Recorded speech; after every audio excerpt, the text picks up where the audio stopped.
In the meantime, on the phone with me now is Katie McFarland, who served as Deputy National Security Advisor under General Flynn in the first few months of the West Wing of the Trump administration, going back to January of 2017. Katie, good afternoon to you. It's a great day for the Republic. It really is. You were there when this all went down. You wrote a book about it. Your reaction to the news from the Department of Justice, Katie? It's about time.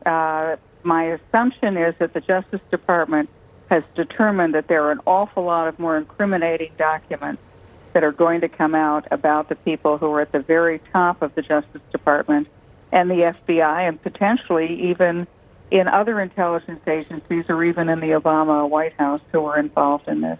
As I've said right from the beginning, I write about it at great length in my book of exactly what happened to General Flynn.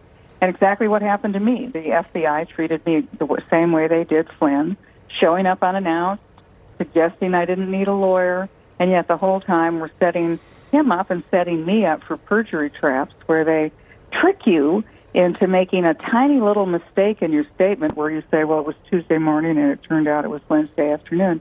And then they can pounce and say that that's perjury. But, Bill, there's something more sinister about what they did to Flynn, which is they blackmailed him. And they threatened to charge his son unless Flynn pled guilty to a crime he didn't commit. Katie, two questions. Did you expect this move today, or were you catching wind of this at all?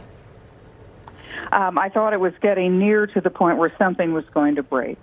Whether the judge was going to throw out the case, I honestly didn't think it was going to be the Justice Department, in essence, admitting that they did something wrong. Okay.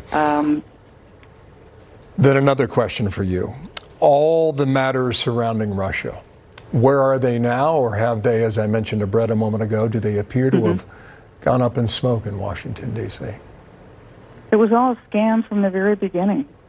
When I was with General Flynn and President-elect Trump and met with the intelligence directors on January 6th at Trump Tower, which was when Comey first told the President-elect about the Steele dossier, they knew at the time that it was Russian disinformation. They knew it was a fake thing, but they seized on it as an excuse to investigate Flynn and Trump and a number of other people. And their plan all along, as I certainly experienced it personally, was to try to trick people into committing some crime or something that they could claim was perjury, and then try to force you to turn on others. I mean, they made it very clear to me that they expected me to plead guilty to a crime I didn't commit, or to implicate Flynn and President-elect Trump, then President Trump, in crimes I didn't think they committed. And if they did that, only if I were willing to do that would they go away. In the end, I didn't break. I'm very proud of the fact that I didn't, but I wasn't threatened with blackmail like Flynn was.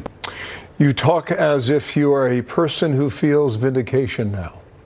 Do you? Not yet, no. Bill, until the people who did this are held responsible and the sunlight shines on the things that the Justice Department and the FBI were doing. If they could do that to General Flynn and me, I was the most powerful woman in the West Wing of the White House. General Flynn was one of the most powerful people in the national security community, and yet the FBI thought that with impunity they could go after him. But, Bill, it wasn't about us. It was about getting President Trump in his first couple of days of office and to prevent him from effectively ruling. And I firmly believe that it was a group of people at the highest levels of the intelligence community who didn't like the election outcome, and so they were going to do what they could, abusing their power to try to hobble a duly elected president of the United States. Katie McFarland, thank you for that immediate reaction, jumping on the phone there with us.